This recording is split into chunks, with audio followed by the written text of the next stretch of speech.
pertanyaan mendalam tentang makna hidup. Kalian mulai bertanya, untuk apa saya hidup? Apa tujuan semua ini?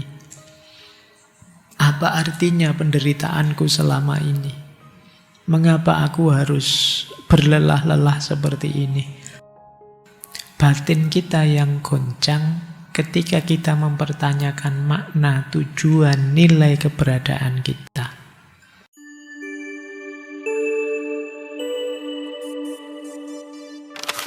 Assalamualaikum warahmatullahi wabarakatuh.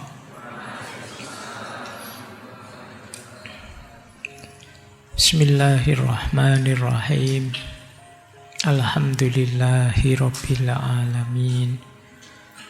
Assalatu wassalamu ala asyrafil anbiya'i wal mursalin, Sayyidina wa maulana Muhammadin wa ala alihi wa ashabihi wa man tabi'ahum bi ihsanin ila yaumiddin. Amma ba'd.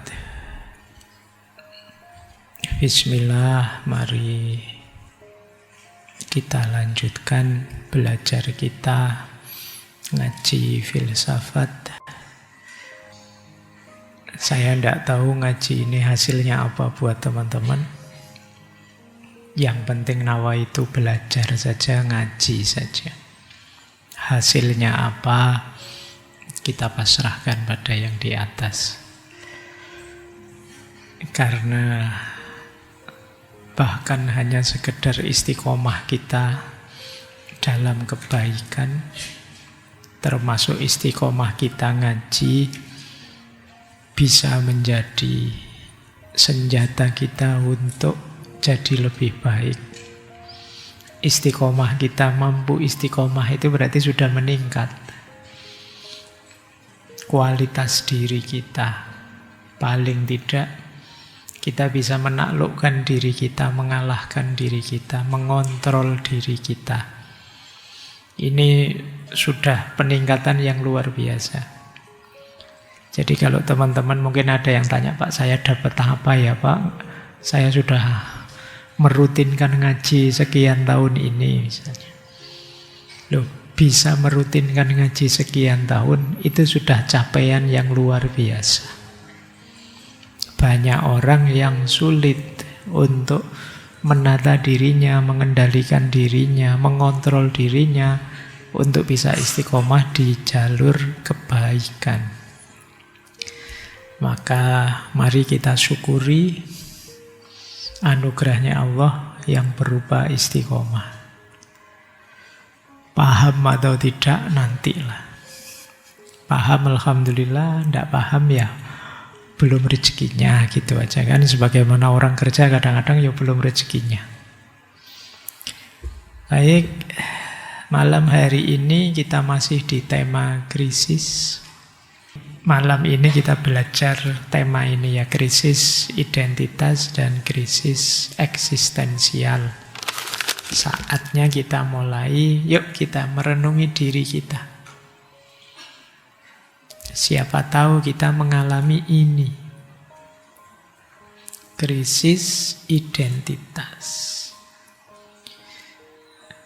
Jadi krisis identitas itu ketika kita merasa bingung tentang siapa aku.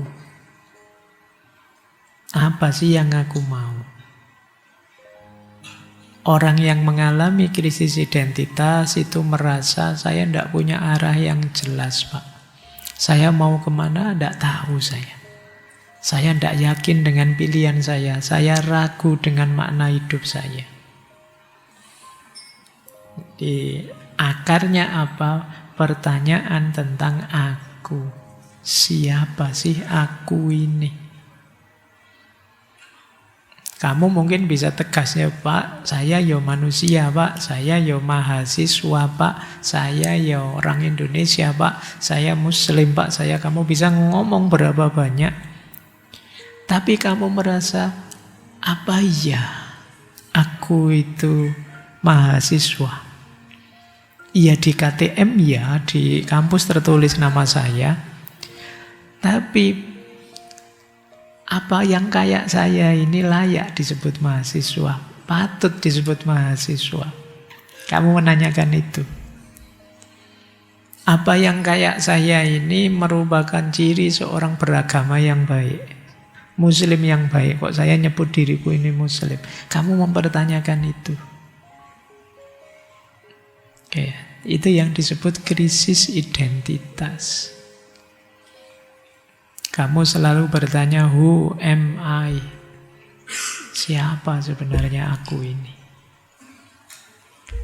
Iya sih, saya beraktivitas, saya melakukan ini itu. Tapi saya belum paham sepenuhnya apa aku ini. Siapa aku ini. Nah ini, saya tidak tahu kalian mungkin pernah mengalami fase itu. Ketika kalian mengalami itu, itulah yang disebut krisis identitas.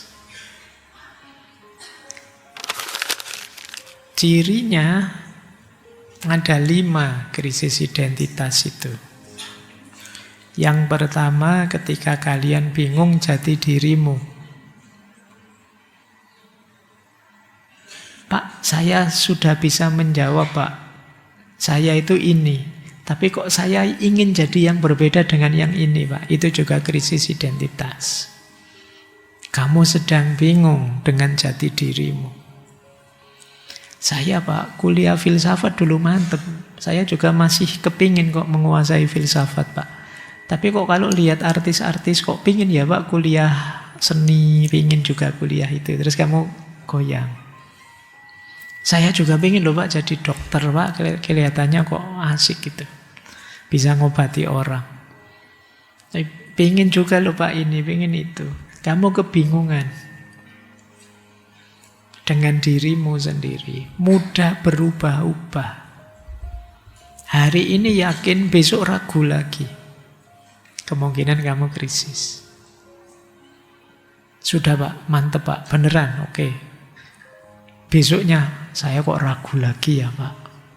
Apa iya saya cocok di sini ya Pak? Nah ini berubah-ubah. Berarti kamu sedang mengalami krisis. Kemudian kamu merasa hidupmu tanpa arah. Rutin, iya jalan sih, ya ke kampus ya ke kampus. Waktunya nongkrong ya nongkrong, waktunya main HP ya main HP.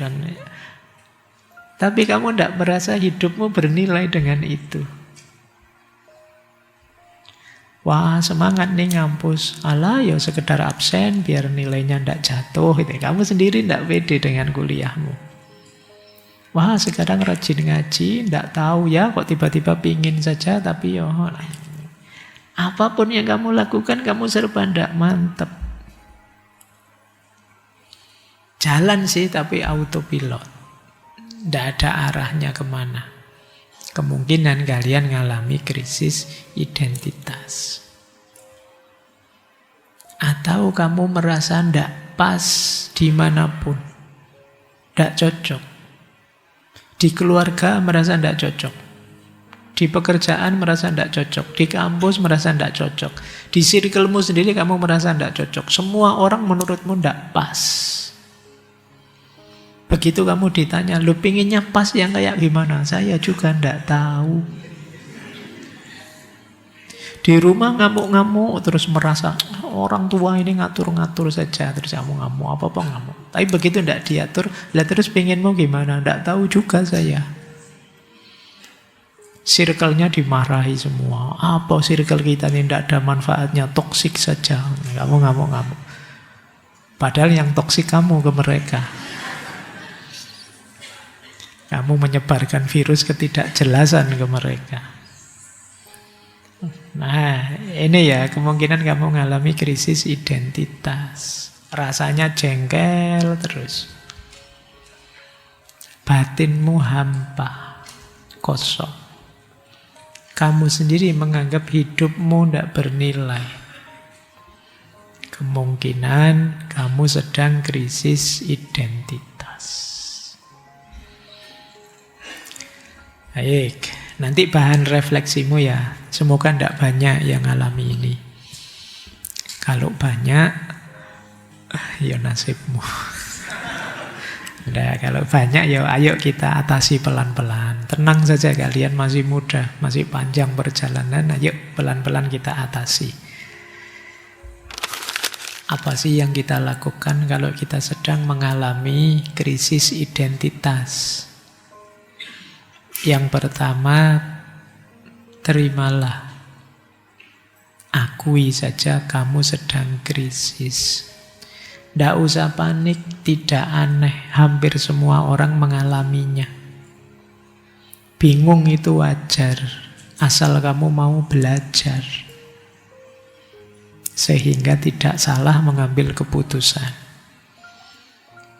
Jadi, kan sering orang bilang itu, alhamdulillah kamu bingung, berarti kamu mau pinter, mau bisa. Kan selalu orang begitu. Tapi asal setelah bingung belajar. Setelah bingung tidur ya ndak jadi pinter. Bingung tandanya kamu ingin tahu kan, belajar. Nah, kalau dilanjutkan belajar ketemu benernya. Jadi diterima saja, ya saya sedang krisis ini, sedang belajar mencari jawaban terbaik, identitas yang pas untuk diriku. Ada peribahasa menarik, kadang kita harus tersesat dulu untuk benar-benar tahu arah pulang. Ya, jangankan mencari arah sendiri, wong sekarang pakai GPS kadang ya tersesat. Ya kalau dalam kehidupan nyata kadang dibantu orang pun, mengikuti ahli pun masih bisa tersesat. Tidak masalah, hidup itu memang kadang-kadang ada tersesatnya, tapi kita kembali lagi dengan cara belajar. Yang kedua, ambil waktu untuk refleksi. Coba direnungi secara dalam. Apa sih yang membuatku bahagia? Apa yang aku anggap penting dalam hidup ini? Kapan aku merasa paling menikmati hidup? Nah, ini menurut saya penting berefleksi ini. Kemudian dekatkan diri kita dengan orang-orang yang jujur, yang menilai kita apa adanya diri kita, bukan orang yang sekedar menuntut kita sesuai maunya mereka. Orang-orang jujur ini adalah nanti yang bisa memberitahu kita, oh kamu berlebihan tadi, oh kamu tidak sepatutnya begitu. Memahamkan kita tentang lebih kurangnya kita.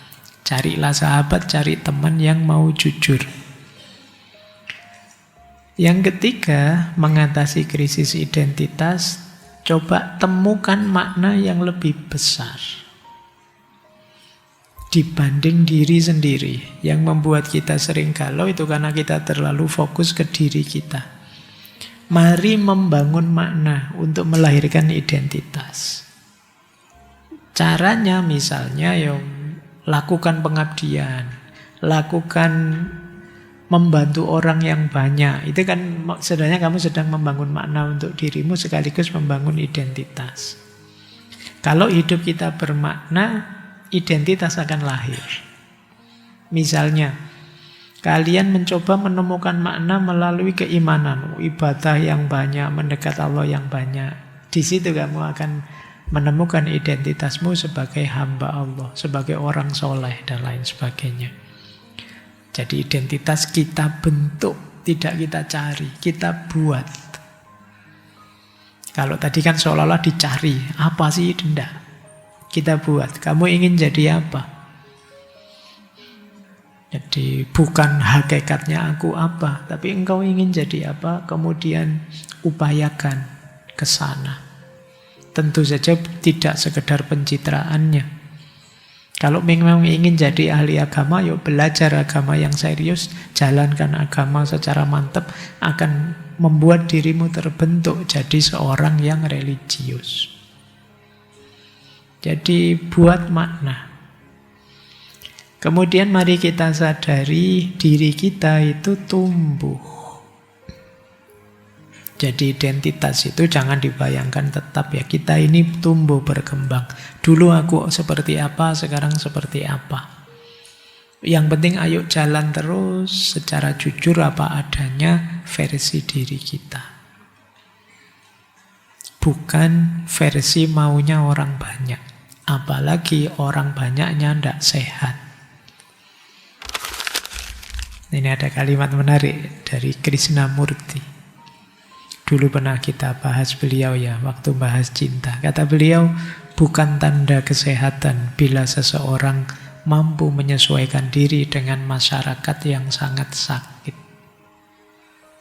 Kalau masyarakatnya rusak, Pak, saya kan juga anggota masyarakat, jadi saya bisa beradaptasi dengan masyarakat. Itu kata Krishnamurti, enggak, itu tetap enggak sehat. Pak, budaya kita itu kan korupsi, Pak. Jadi, itu masyarakat sangat sakit sudah. Saya kan anggota masyarakat kita harus toleran menghargai budaya kita, toh Pak. Nah, saya ikut beradaptasi.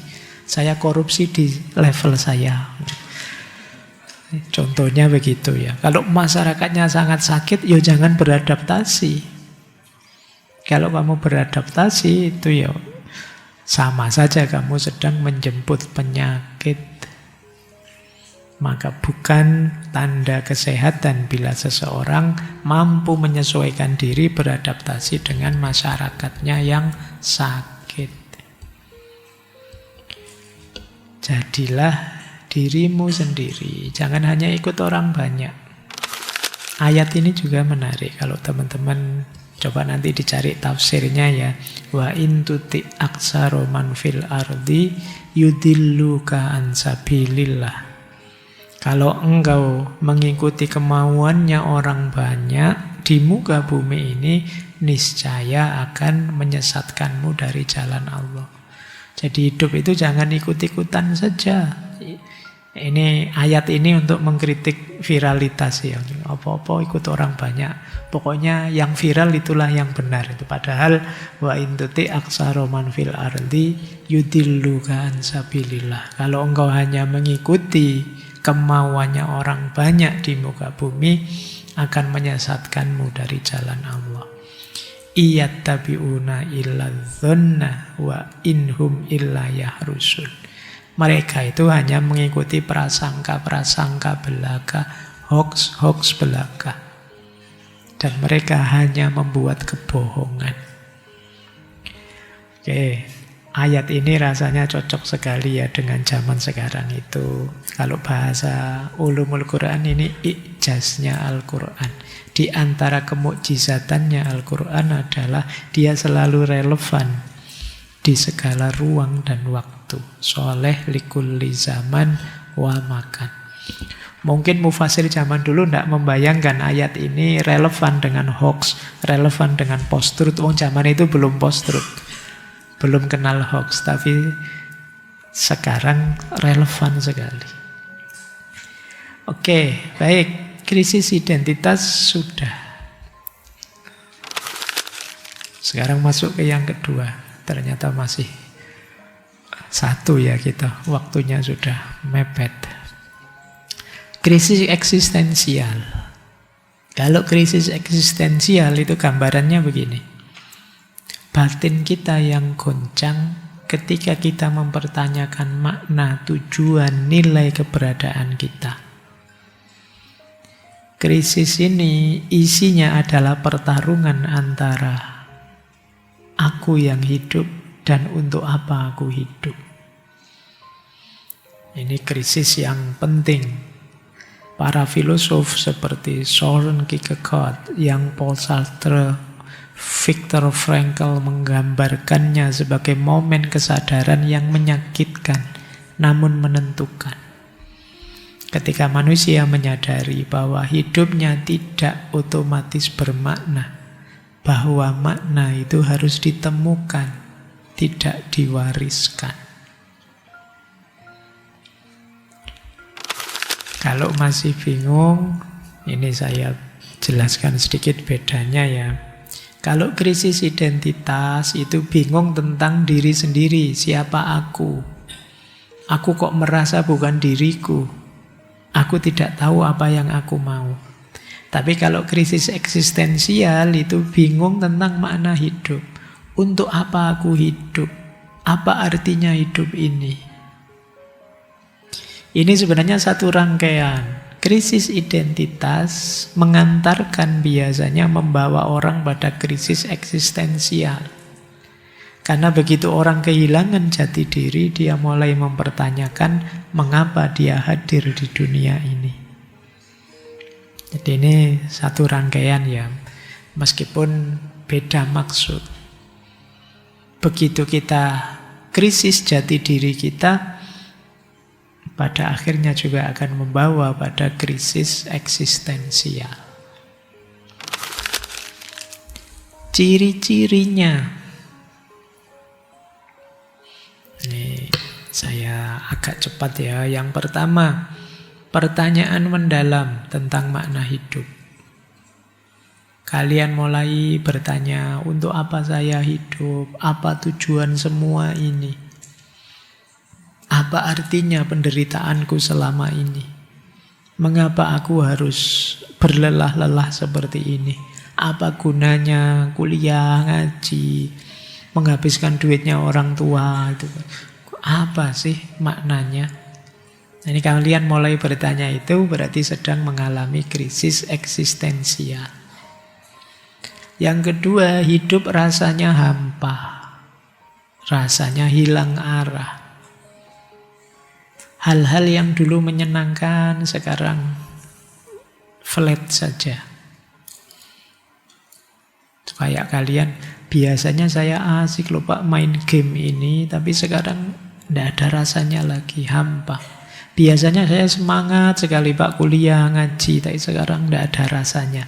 Kemungkinan kalian mengalami krisis eksistensial. Yang ketiga, kalian tidak menikmati hidupmu. Kalian merasa terpisah dari dirimu. Kalian seperti menonton dirimu sendiri dan kamu tidak puas dengan itu. Nah, ini kebingungan tentang identitas dan nilai. Itu berarti kalian krisis eksistensial. Kemudian kalian cemas. Existential anxiety. Bukan cemas terhadap sesuatu, tapi cemas tentang keberadaanmu sendiri. Cemas entah karena apa tentang hidupmu. Ini berarti kalian krisis eksistensial. Kemudian juga kalian gentar. Kalian sedih saat sadar bahwa waktu terus berjalan dan pada akhirnya hidup kita akan sampai di titik akhir. Kalian gelisah. Ini waktu nambah terus. Sebentar lagi aku meninggalkan masa mudaku. Tapi kok rasanya belum apa-apa aku ini. Sudah sarjana sih saya Pak. Tapi kok rasanya belum jadi apa-apa. Masih tidak ngerti apa-apa. Sudah kuliah S2 sekian tahun saya Pak. Tapi masih ngeblank saja. Rasanya masih hampa saja. Kemungkinan kalian mengalami krisis eksistensial. Kemudian kalian merasa muak dengan dirimu sendiri yang penuh topeng. Kalian ingin jadi dirimu.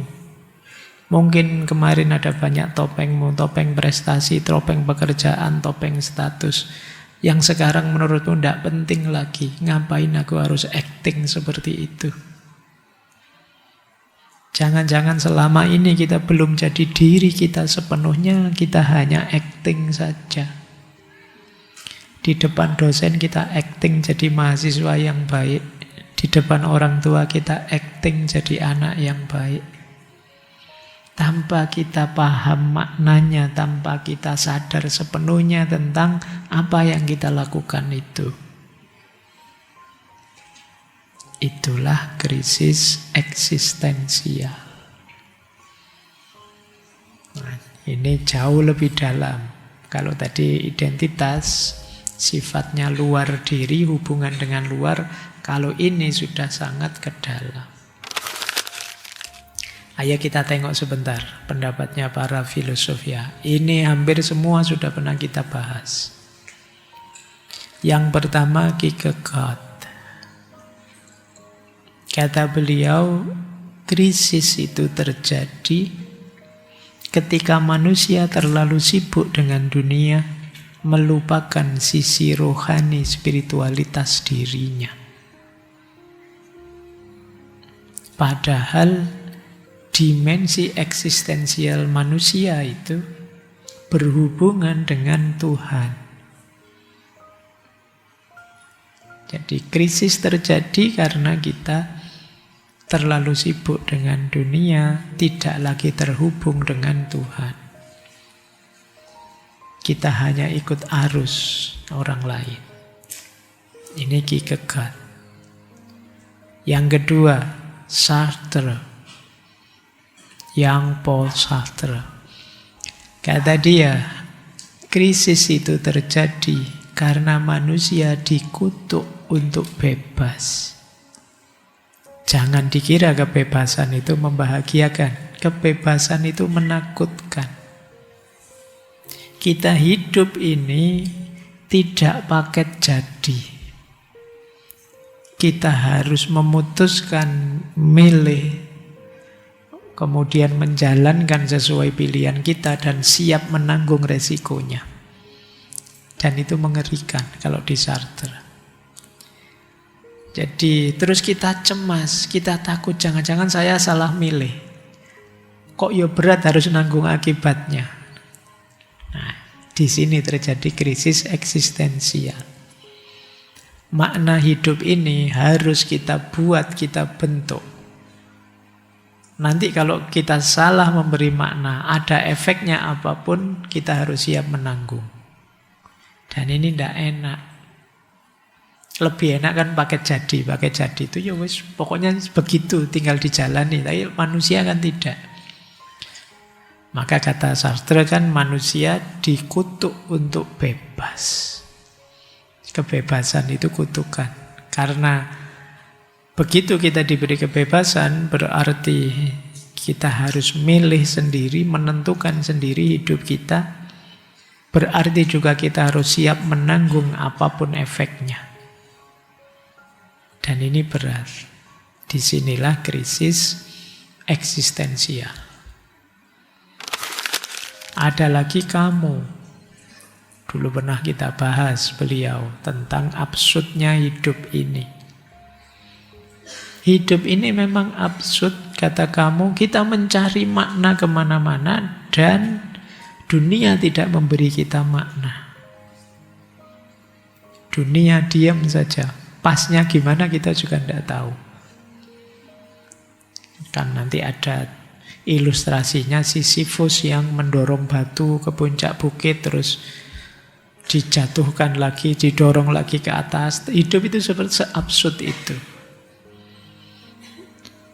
Jadi itu krisis. Kita mencari makna, mengejar makna untuk jatuh pada absurditas. Kalian kuliah demi gelar misalnya, demi ijazah, yang ijazah itu untuk mencari pekerjaan, tapi toh tidak ada jaminan kalau kamu punya ijazah, punya gelar, dapat pekerjaan.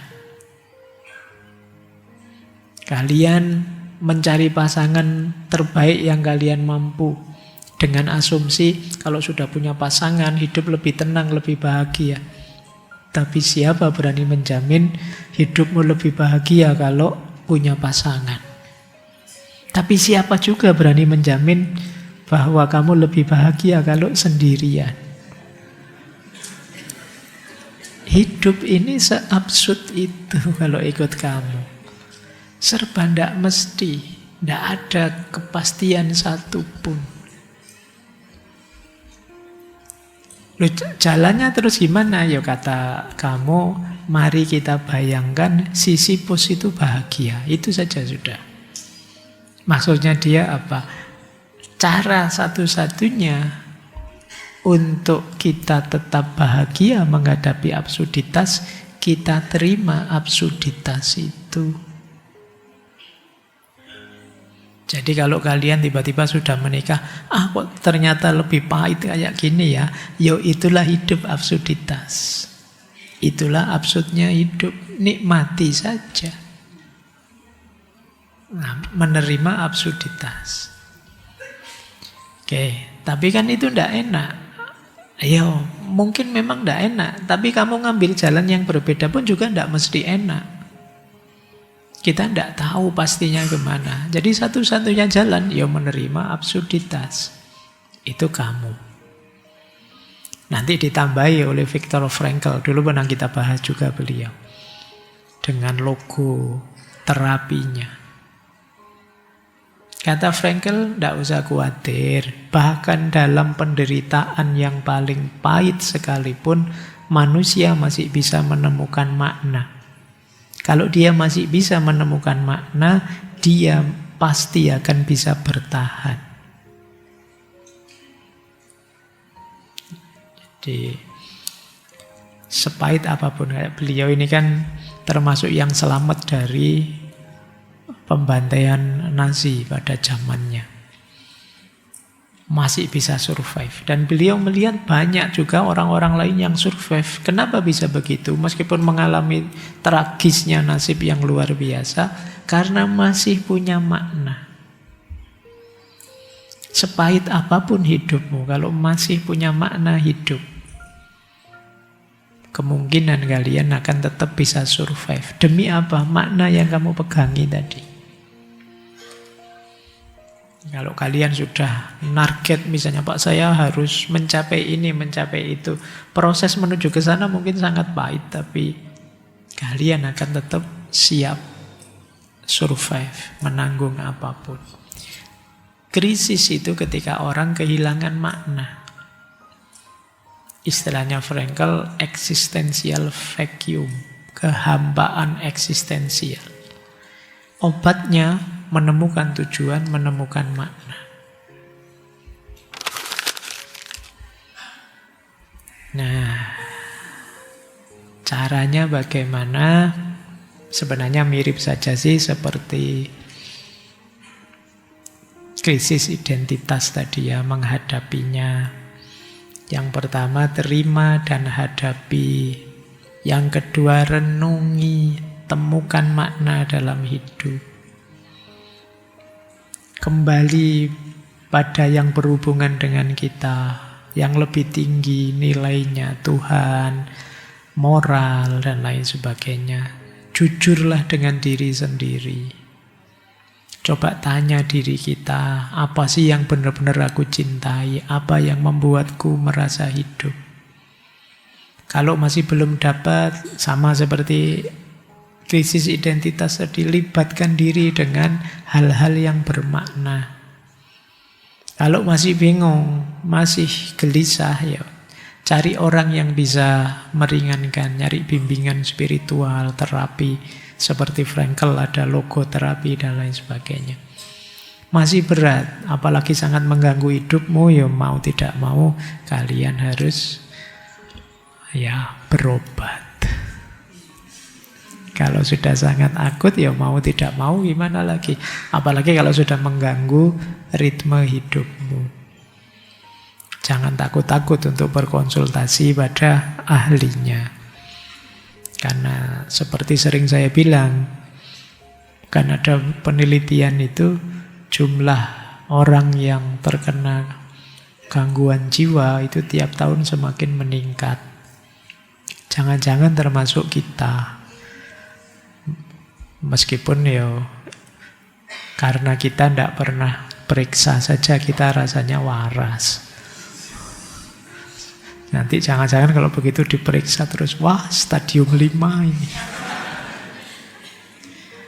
Oke, baik ya. Jadi tidak usah malu-malu kalau merasa sudah sangat berat bebanmu, ya nyari ahli. Nah, tentang eksistensi ada quotes menarik.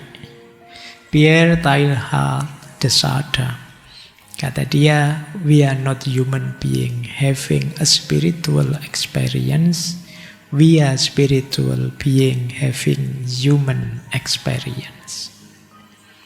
Kita bukan manusia, makhluk manusia yang punya pengalaman spiritual, tapi kita adalah makhluk spiritual yang punya pengalaman manusia. Ini kalimatnya menarik. Jadi kita itu hakikatnya spiritual. Terus di bumi ini mencari pengalaman kemanusiaan. Kita bukan manusia yang ditempeli spiritualitas, tapi kita spiritual yang menempat dalam jasad. Ini sebenarnya salah satu contoh bagaimana kita menemukan hakikat eksistensial diri kita. Quotes ini menggeser pusat kesadaran dari tubuh ke ruh, dari dunia ke makna. Mari kita sadari bahwa spiritualitas itu bukan tambahan dalam hidup kita, tapi justru inti. Maka kalau dalam tasawuf, manusia itu disebut insan ruhani. Dunia ini hanya tempat singgah, bukan rumah asal kita. Kita nanti kembali kepadanya. Berarti memang hakikat kita itu spiritual. Maka seperti minggu lalu, kehilangan spiritualitas otomatis kita mengalami krisis eksistensial. Jadi kata seorang sufi, aku bukan badan yang memiliki jiwa, tetapi jiwa yang menempati badan. Oke, baik. Yo, melupakan hakikat ini, kita lupa dengan hakikat diri, hakikat eksistensial kita. Baik, teman-teman, kita review sebentar. Sebelum minggu depan kita lanjut ke krisis digital. Ini nyambung minggu kemarin ya. Kalau kita sambungkan dengan minggu lalu, krisis diri kita, krisis manusia ini berarti kan ada 4. Yang pertama krisis nilai, yang kedua krisis spiritual, yang ketiga krisis identitas, yang keempat krisis eksistensial. Ini kalau diibaratkan pohon, makanya di situ pohon krisis namanya. Diawali dari krisis nilai. Krisis nilai ini kalau dihubungkan dengan pohon itu seperti tanahnya. Orang yang tidak percaya nilai-nilai, kebingungan dengan nilai-nilai, seperti pohon di tanah yang kering. Kalau tanahnya kering, ya dia tidak akan bisa menumbuhkan menumbuhkan pohon itu secara segar, secara sehat. Jadi memang semuanya berawal dari nilai. Kalau kita krisis nilai, berarti ya kita akan kesulitan menghadapi krisis-krisis selanjutnya. Karena hampir semua nilai nanti jadi obat bagi krisis selanjutnya. Maka pastikan kita tidak mengalami yang awal ini, krisis nilai. Krisis nilai seperti minggu lalu ya, kita kebingungan mana benar, mana salah, mana baik, mana buruk. Kita sulit menentukannya. Ya, kalau kita yang ini saja masih belum bisa, krisis selanjutnya akan lebih parah. Kalau sudah krisis nilai beres, kemudian krisis spiritual. Krisis spiritual ini seperti akarnya. Akar itu kan sumber kehidupannya. Di sini kita berhubungan dengan Tuhan, dengan sesama, dengan semesta. Tanpa kesadaran spiritual, itu seperti kita kehausan tapi tidak tahu kemana mencari airnya. Jadi spiritualitas itu sumber dari makna, sumber dari hakikat hidup eksistensial kita. Jadi sumber makna itu kan pada akhirnya ya sesuatu di luar diri kita yang lebih besar dari diri kita. Makanya krisis spiritual itu seperti akarnya. Krisis spiritual itu kan, spiritual ada di dalam. Sama seperti akar, dia tidak kelihatan. Tapi kalau akar ini rapuh, kalau akar ini rusak, ya sampai nanti tumbuhannya berkembang juga rusak. Maka pastikan kita tidak mengalami krisis nilai, pastikan juga kita tidak mengalami krisis spiritual. Kemudian batangnya, batang ini kita gambarkan sebagai krisis identitas. Jadi batang ini kan yang menunjukkan siapa aku, yang paling kelihatan. Tapi kalau tanahnya kering, akarnya rapuh, batangnya juga tidak akan kuat, akan goyah. Aku tidak lagi jelas bentuknya. Ini krisis identitas sudah. Siapa aku, apa mauku, tidak jelas. Ini seperti batang yang goyah. Kenapa terjadi itu? Karena lupa akar spiritualnya. Kenapa bisa lupa akar spiritualnya? Karena tanahnya kering. Kita meragukan nilai-nilai. Kita kebingungan dengan mana benar, mana salah, mana baik, mana buruk. Kalau sudah krisis identitas, maka puncaknya adalah krisis eksistensial. Seperti daun yang layu. Kalau tanahnya kering, akarnya rapuh, batangnya goncang goyah, daunnya juga akan mengering layu. Ini seperti buahnya. Jadi hidup rasanya hampa, tidak berarti, tidak ada artinya. Punya segalanya tapi masih terasa kosong saja. Ini krisis eksistensial. Jadi teman-teman, ini 4 ini satu paket. Krisis nilai seperti tanah yang kering. Krisis spiritual seperti akar yang rapuh. Krisis identitas seperti batang yang goyah. Krisis eksistensial seperti daun yang layu. Kalau kita mengalami 4-4-nya, alamat sebentar lagi gugur. Kalau tidak diurusi dengan serius. Maka sembuhkanlah. Krisis bukan berarti tanda pohon pasti mati, tapi panggilan agar kita mengelolanya kembali. Jadi ini cara menyembuhkannya. Berarti apa? Yang pertama, ayo kita kembali menata nilai-nilai. Diawali dari nilai. Mana baik, mana buruk, mana benar, mana salah. Mari kita mulai meyakininya, memedomaninya sebagai dasar hidup. Kemudian yang kedua, mari menyadari sisi spiritualitas diri. Bahwa hidup ini tidak hanya materi saja, kita berhubungan juga dengan di luar diri kita.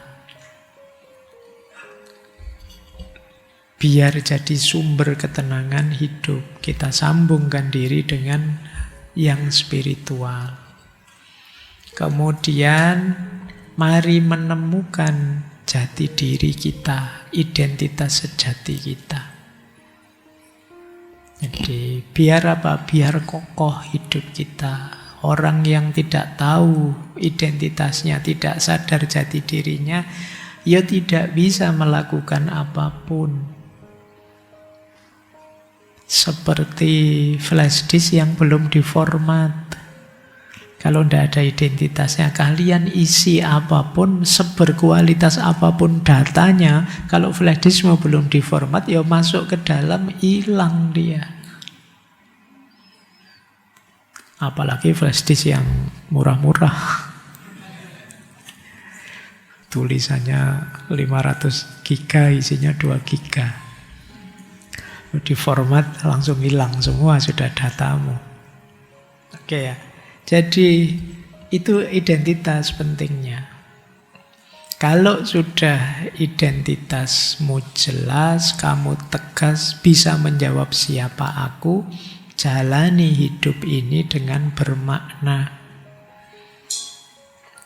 Disitulah kamu merasa ada, kamu merasa penting, kamu merasa eksis. Ada gunanya saya hidup. Kalau identitasmu masih bermasalah, kamu sulit untuk hidup bermakna. Wong kamu tidak tahu siapa dirimu, apa kemanfaatan yang bisa kamu bagi ke sekelilingmu. Dan di antara sumber identitas itu ya kamu harus paham spiritualitas. Karena bagian terdalam dirimu itu sisi spiritualitasnya. Untuk bisa menemukan spiritualitas terdalam dirimu secara tepat, kalian harus sadar nilai. Mana benar, mana salah, mana baik, mana buruk. Jadi ini satu rangkaian. Kalau beres di 4 krisis ini, insya Allah kalian lebih mudah menjalankan hidupmu, lebih bahagia, dengan pemahaman yang lebih dalam tentang dirimu. Baik ya, ini materi 2 minggu terakhir ini semoga jadi bahan refleksinya teman-teman. Ada di titik mana aku? Tidak usah merasa, Pak, apalah saya, siapalah saya. Kalian merasa rendah diri, merasa tidak berarti, tidak bermakna, dan lain sebagainya. Setiap diri kalian itu bermakna. Setiap diri kalian itu penting. Allah tidak pernah iseng menghadirkan kalian ke bumi ini. Allah serius. Tinggal kamunya serius atau tidak menjalankan hidupmu.